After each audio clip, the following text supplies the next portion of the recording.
Have you experienced a really unfortunate vocal event in front of people and have had a hard time bouncing back with confidence? Have you gotten some negative commentary that really kicked you in the gut and you found it difficult to find the joy in singing you used to have? Or have you noticed that the more you learn about vocal technique, the more noise your brain seems to kick up while you're trying to make a sound?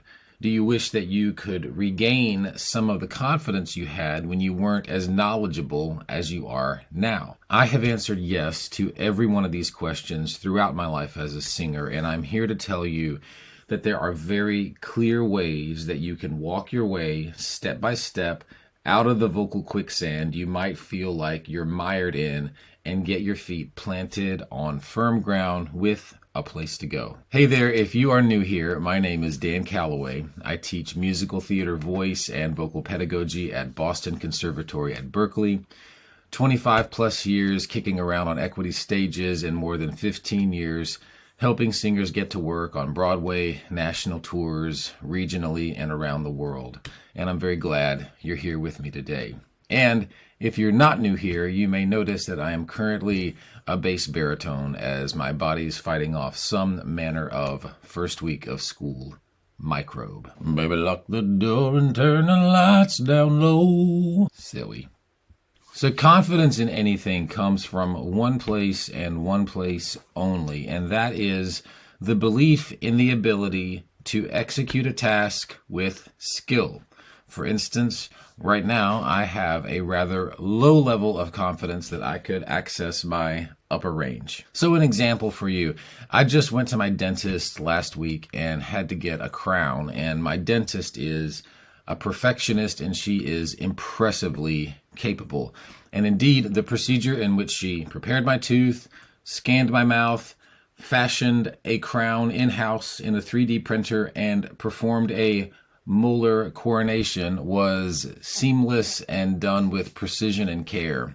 I had complete confidence that I would walk out of her office feeling good, and sure enough, I was right. If I'm dealing with a confusing and painful emotional issue, I know that I can talk to my wife about it because, number one, she is a very skilled listener. She listens to me with empathy and understanding, and I know that what I share with her is not going to be shared anywhere else if I don't want it to be. I can confide in her because she has the skill of listening and empathizing and for honoring a trust. On the other hand, if you ask me to join your golf team, both you and I have every reason to have zero confidence in my ability to benefit your competitive cause. If you asked me to go mountain biking with you, you would be waiting a very long time for me to walk my bike along the entirety of the trail rather than risk flinging myself over my handlebars into a tree.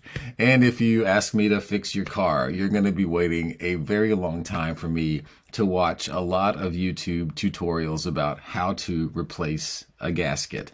So I am not skilled at golf, mountain biking, or mechanical repair. Therefore, I have zero confidence that I would be successful in any of those endeavors. Now, if you ask me how to make a delicious salad dressing, I've got you.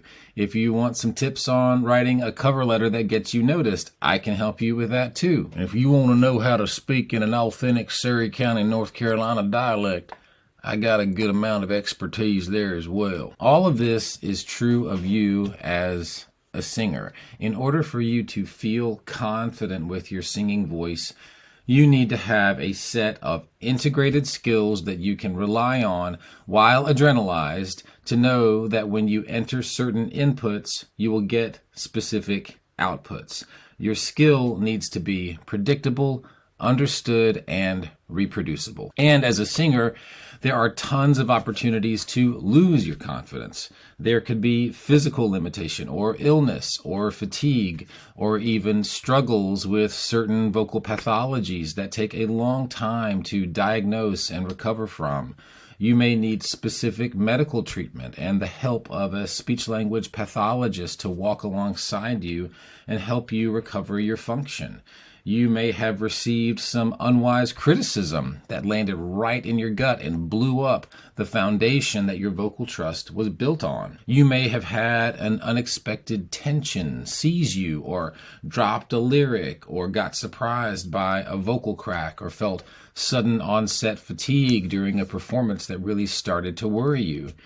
Your voice is an astonishingly fragile and resilient instrument. It's capable of amazing and intricate feats while at the same time vulnerable to all kinds of circumstances, like whatever this bug is that's working its way through me right now. So ask any top-level vocal artist who's suffered a hemorrhage or any other vocal injury how surprising and sudden these things can feel. So I don't say that to scare you, but it's important to remember that your voice is flexible and strong and vulnerable, just like your entire physical body. It does best when you treat it with love and care.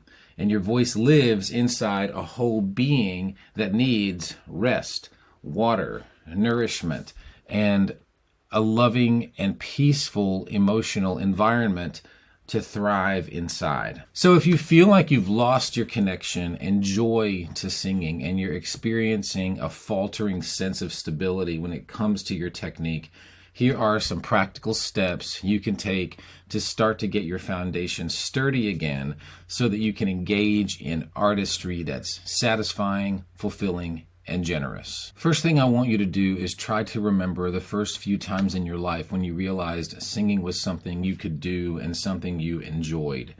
What was a moment when you were captivated by the idea of singing?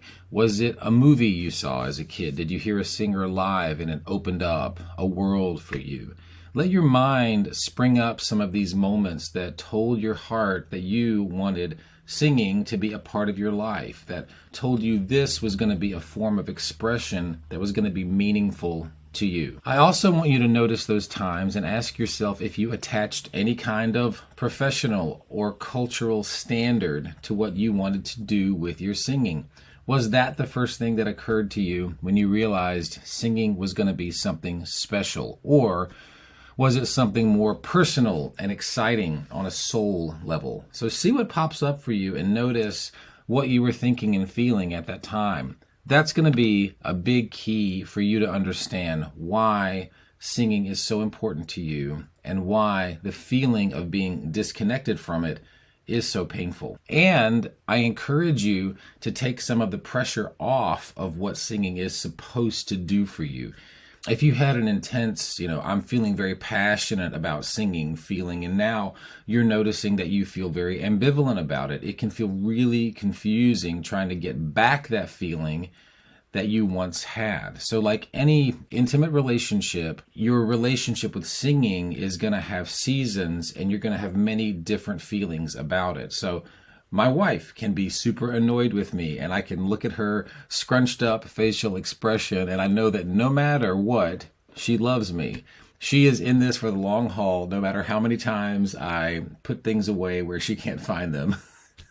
And, she said in front of God and everybody that she was going to love me to the end, and I have confidence in that. So your relationship with singing can have that kind of strong container. You can show up and have all kinds of mixed feelings about it, but your core commitment to it remains. So you understand the gift of making music with your voice and sharing that with other people. That makes the world a better place and adds beauty. So therefore, in my opinion, it's worth doing.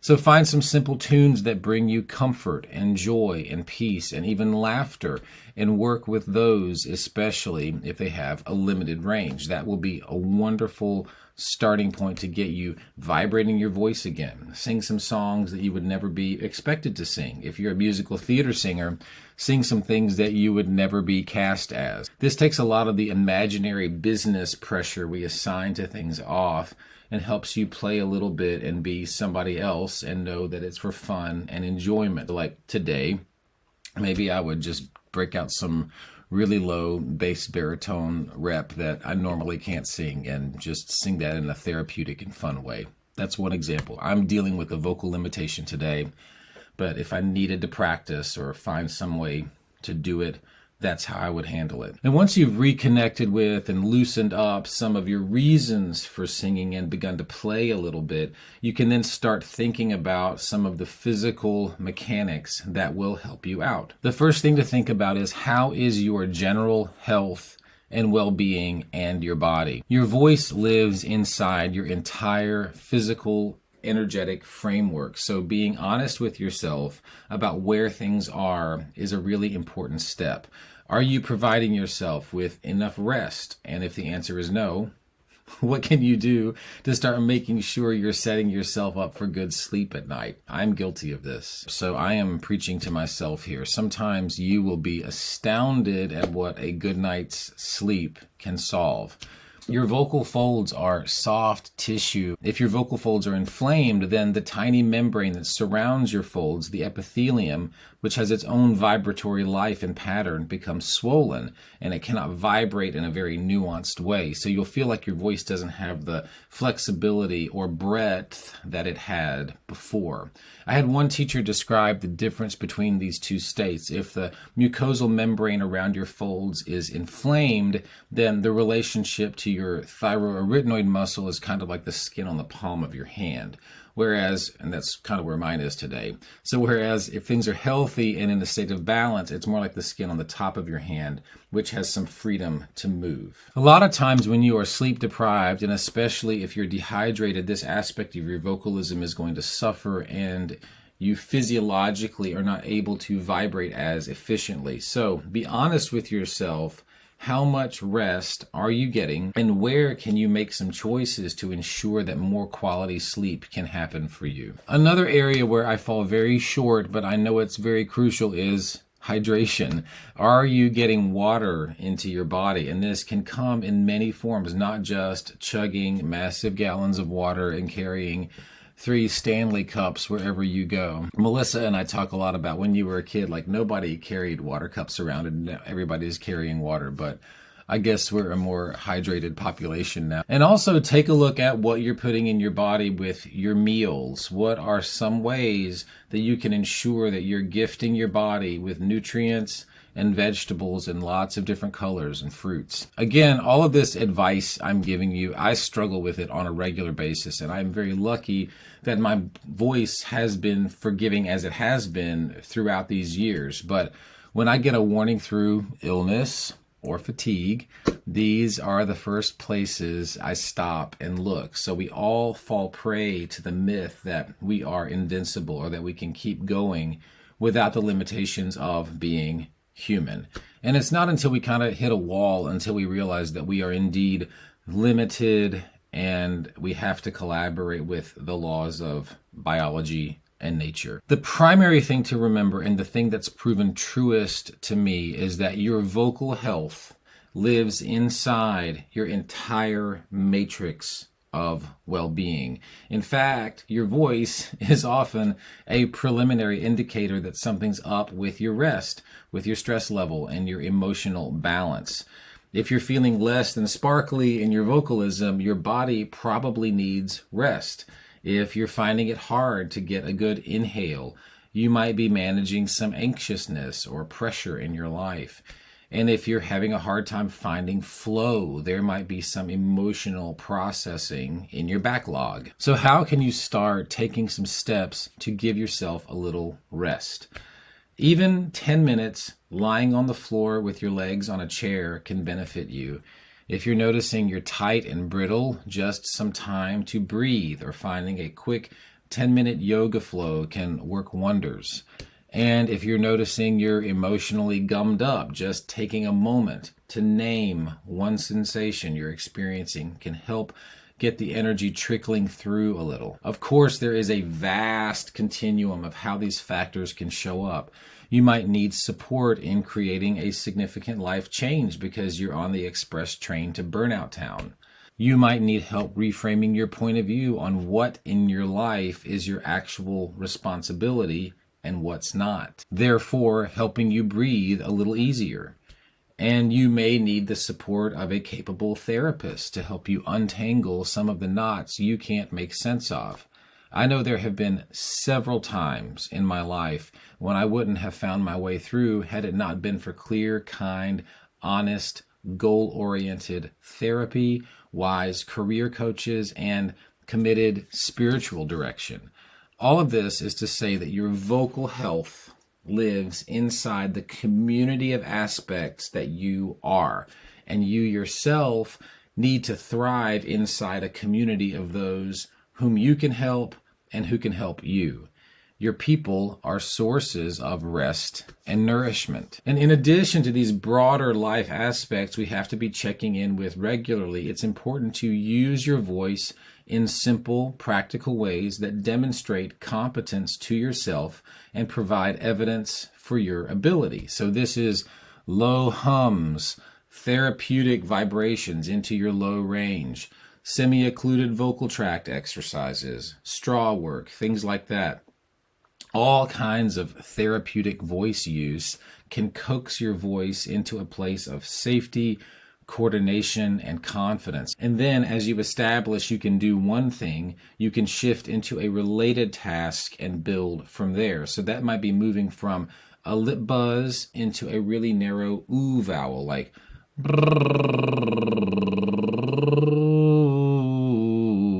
and then moving from that ooh vowel into something a little more open.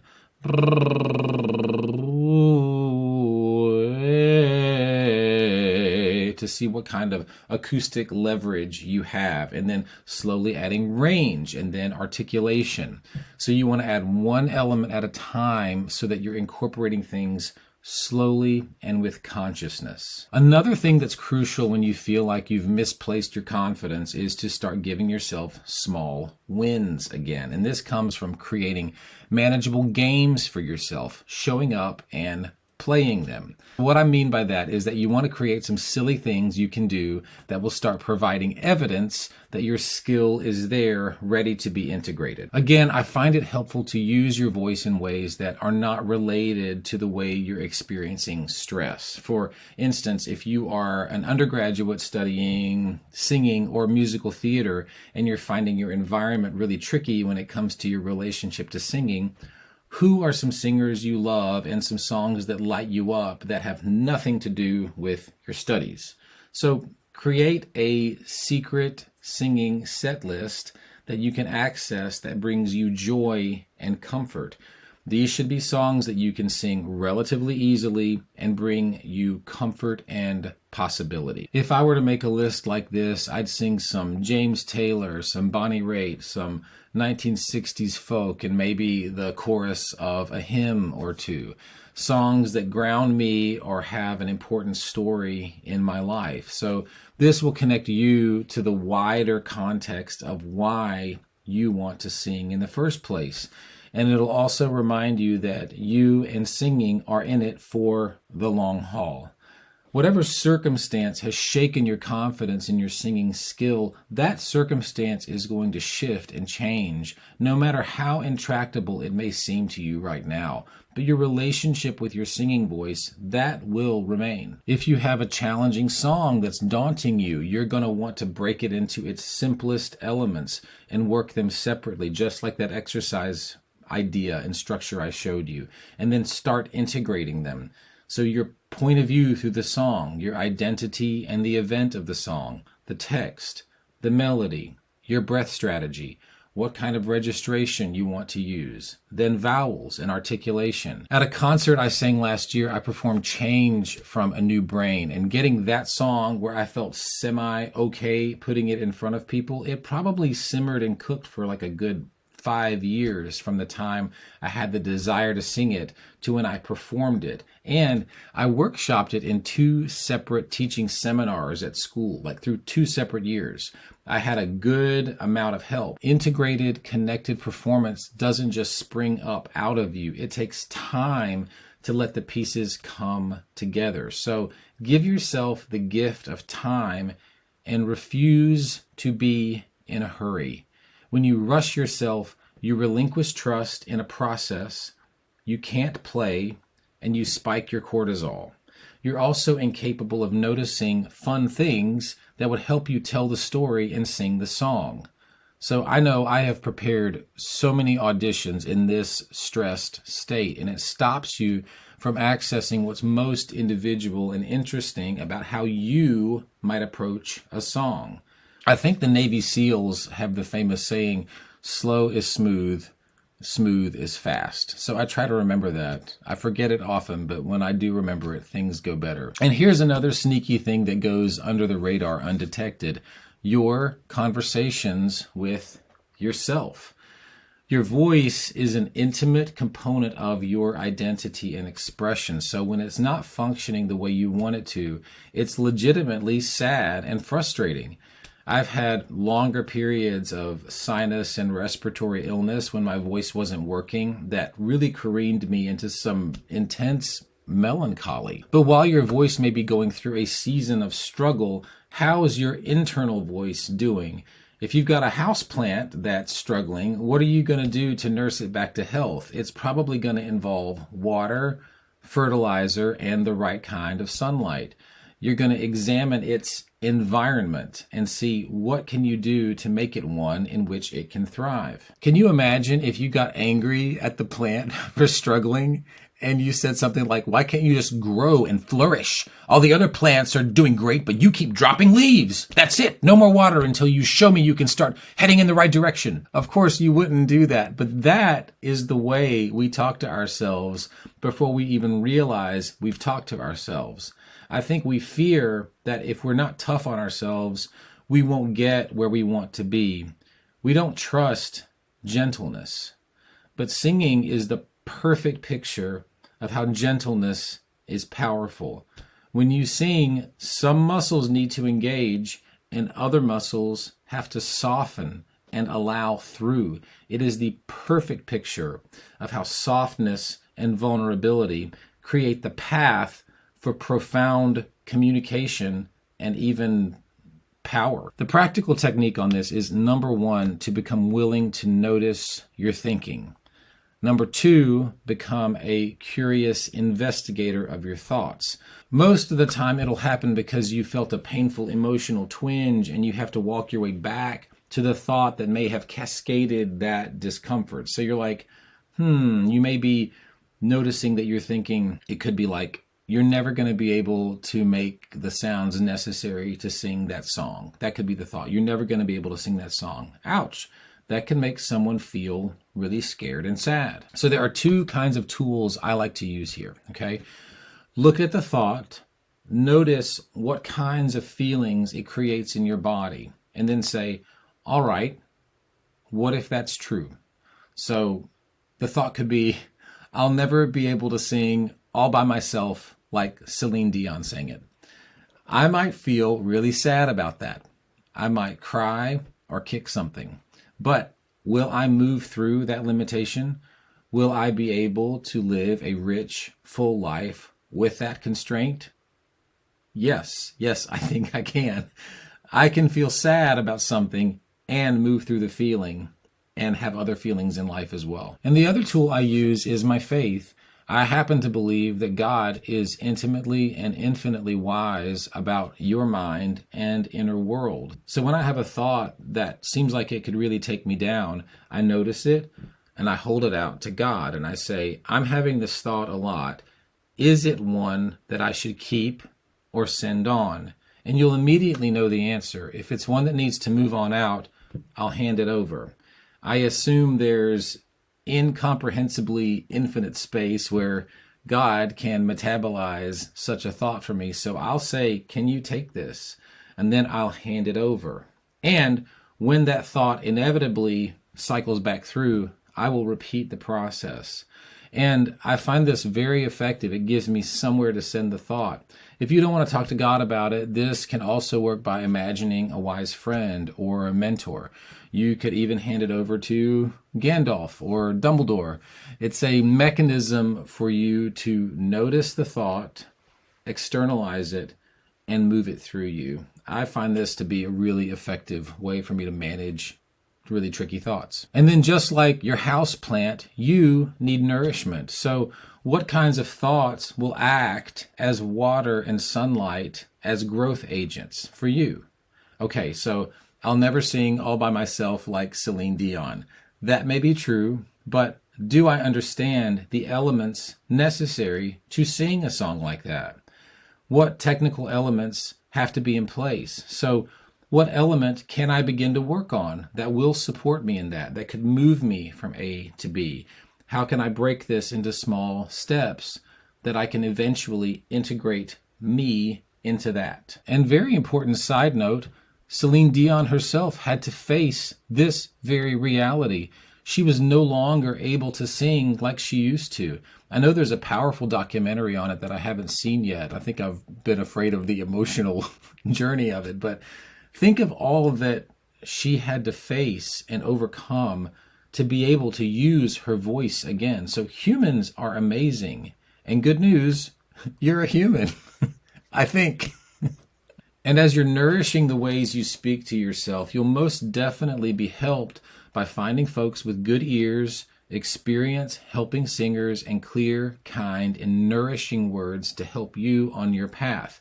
These are voice teachers, vocal coaches, acting teachers, voice specialists that can reflect back to you what they're hearing and feeling and give you suggestions about what you can be working on to coordinate, balance, gain efficiency and sustainability, and ever therapeutic ways to use your voice. So no matter what level of skill and ability you feel you're at, I think it's always important to have the intention to use your voice in a therapeutic way.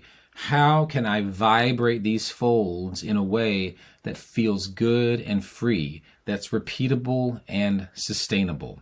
If you just ask yourself that question, how can I do this in a way that's therapeutic, repeatable, and sustainable? There is a ton you can figure out on your own. And also when it comes to choosing folks to work with and investing your time and money, you want to feel safe to try things and experiment. You want clear, actionable cues, proactive things you can actually do. You are aware of your issues. You don't need to pay someone to validate your understanding that you're dealing with more tension in your masseter muscles than you'd like. And if something doesn't resonate with you, that teacher or coach should seek out what does work for you. They should be flexible and curious and really listen. They should be able to explain the rationale of an exercise or a particular coordination if you have questions about it. And if they don't know something, that should be something they freely share. There's a ton that I don't know, and if finding out the thing that I don't know is going to help you, I will go searching, or I will send you to the person that I know knows. So you want to sense a humble spirit, a curious mind, clear communication, a willingness to understand, and a commitment to respect. So you're talking kinder to yourself, you're gathering support and investing in understanding and training. Now, if your voice is functioning in a healthy, sustainable way, it is time to share some singing in a low-risk setting. This can be a gathering of trusted singing friends. Rent a studio and chip in for a pianist and air out your material. Go have drinks and snacks afterward. If you enjoy karaoke, why not? How about open mic nights? Is there a senior center who would love to hear some of your interpretations of Gershwin and Rodgers and Hart? There are opportunities for you to share your voice right in your backyard. So make a list of possibilities. You will be surprised at what happens when you just start sharing your singing again. And through all of this, understand that your singing journey is not an ever-rising straight line progressing at a steady 45-degree angle. You'll feel like you're walking in circles, and then you'll feel like you got warped through a tesseract. That's a little Wrinkle in Time reference there. And by the way, Madeleine L'Engle, the author of A Wrinkle in Time, received 26 publisher rejections before her Newbery Award-winning novel found its audience. So the creative life is not a linear step-by-step system. Take comfort in that as you ask yourself, what is the next helpful thing I can do? The other thing that's gold and also stinks is that the moments when we don't achieve the thing are when the learning value is. Those are the learning riches. I can help singers troubleshoot cracks and breaks because I know the pain of cracking in performances and auditions and not knowing how to address it. I know how frustrating it feels to be mystified by breath support. It has been the pain in my life that has tenderized me into being a teacher who can listen and empathize. It has velveteen rabbited me into being more real. One of my mentors in New York would say, pain makes you real. And I was determined to find a way to be real without pain. Ironically, the very pursuit of that path often leads to more pain, and it did indeed lead me to more pain. But it also led me and helped me to live more authentically. And it's a great paradox. And the great news is that all of us experience it, pain. So as you share your voice, as limited as it may feel right now, know that everybody has experienced a lack of confidence and fear. Everybody has experienced a lack of confidence and fear. I also want to say that even when my voice is functioning at a high level and I trust my physical state and my technique, there is still a great sense of, okay, let's see how this goes. You open your mouth, move the air, and trust. And I'm still astounded and delighted when it all works. It's always a leap of faith together with skill and competence. You really do have a feeling of jumping and trusting. And every time you get back on the horse and sing again, you're providing more evidence to yourself that you are a human with resilience and grit, and that you keep showing up. I don't know if there is a more important thing that you could know about yourself. I once sang at a vocal competition and one of the judges just said some very discouraging things to me. Why was I pursuing classical singing? Why didn't I just stick to singing musical theater, etc.? And honestly, it took me a few months for these offhand comments to move through me. And it was actually when I was teaching a student in LA who'd attended the university where this person taught. And I mentioned they judged me in a competition, and the student's eyes got really big, and she said, "Dragon Lady?" I don't know. Just hearing that, I was in a large club of people who had been scorched by this person's fiery breath, helped me move through. But yeah, I was knocked down by that, and now I can help other singers get back up too. And so will you. It is a paradox, but it's been my experience. We learn how to get back up so that we can help other people get back up. And I think singing itself is a way that we help each other get back up. I want to encourage you to be what my teacher Kathy in undergrad always encouraged me to be, a lifelong learner, an ever curious artist. I want you to look at your setbacks and thoughts and frustrations with curiosity and compassion, because it's with that gentle attention you're much more likely to see the strand that you can start to loosen in order to untangle the knot of confusion you may be dealing with. And you'll find as you learn more, you'll see there's an infinite amount of knowledge you'll never grasp. We live in an ocean of things to know and learn, and we're tiny, ignorant humans, and at the same time capable of beauty, magnanimity, and grace. It's inside this unknowable sea that you can swim with confidence, knowing the skills that serve you best. Let yourself be a beginner. The other day, I attempted to change my first bicycle inner tube, and it took me a very long time. And after I finally shimmied that tube under the tire, I learned that I somehow punctured it in the process. So I'm back to the drawing board if I want to ride my bike before it gets really cold. So I was super frustrated, but I sure did learn a few things not to do next time. And singing is the same. Remember, your voice lives inside the entirety of you, and it will reflect back to you your level of rest, hydration, stress, emotional balance, and your relationship to yourself. That is what is terrific and super difficult about singing. It demands our full courage and authenticity if we're going to share sounds that resonate from a place of honesty. If you want to make sounds come right out of your soul like your favorite singers do, you have to commit to this. Unflinching honesty and clear-eyed looking at what's going on in your guts, and then welcoming folks in there. The great news is that no one can really see what's there. They just know whether or not they're invited. And everyone's got messes and hurts and bruises and wounds. And it's when you can acknowledge we're in this thing together, like it or not, you can start letting your voice be a bridge for meaning, generosity, and healing. And the terrific thing that happens is you can begin to trust your skill, and you'll experience the feeling of authenticity and sharing when you sing. You won't listen to your voice in a self-conscious way anymore, but you'll be able to gauge if your voice is connected to the reality of you and if you're inviting folks in there. Someone can make an objectively pleasing sound and you won't even care. You might say, that sound is impressive, but it won't ring in your heart. And I can ask you to think of a singer you love whose voice wouldn't meet a general aesthetic measurement at a vocal competition. And yet that voice rings in your soul because it sings the truth of that person. Why would we want to do anything other than that? So let's build our skill so that we can share an honest, generous, wholehearted communication. That's got to help the world around you, right? Let's add beauty.